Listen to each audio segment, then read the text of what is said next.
Hi mga kabomboms bookplate!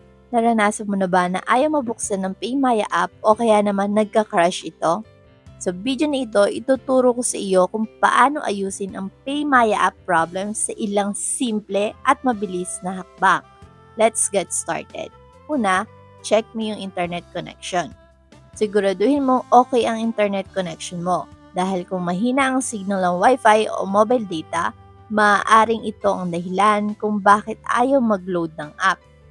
Kaya naman subukan mo mag-reconnect o mag-switch sa mas stable na connection. Kapag malakas na ang internet, try mong i-open ulit ang PayMaya app. Pero kung okay naman ang internet pero hindi pa rin gumagana ang app, ang next step ay i-check kung may update available sa PayMaya app. Ang mga app kasi na hindi updated ay may mga bugs o errors. I-update mo lang ang PayMaya app at tingnan kung gagana na ito pagkatapos. Pero kung ayaw pa rin gumana, maaari mong i-clear ang cache ng app. Dahil kung minsan nagkakaroon ng problema dahil sa mga na-save na data o cache. Para i-clear ang cache, pumunta lamang sa settings, hanapin ang apps, tapos piliin ang PayMaya. Or pwede mo na din i-tap yung PayMaya. Ito, pindutin mo lang i-storage and piliin mo yung cache para ma-clear mo.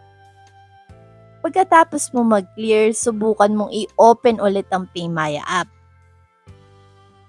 Now, kung ayaw pa rin ma-open, subukan mong i-restart ang cellphone mo. Minsan, ang simpleng pag-restart ng device nakakatulong para ma-refresh ang mga apps. Pagkatapos mong mag-restart, subukan mong buksan ulit ang PayMaya. Now, kung hindi pa rin gumana ang app, subukan mong i-uninstall ito. Pagkatapos, bumalik sa Play Store o App Store at i-download ulit ang PayMaya app.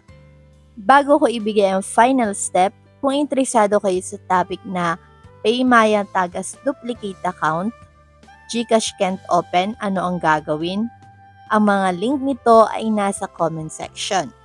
Okay, nandito na tayo sa last step. Kung hindi pa rin gumana ang PayMaya app, kailangan mong kumontak sa customer support nila. Makikita mo sa screen ang contact information nila at pwede ka rin magtungo sa mismong website.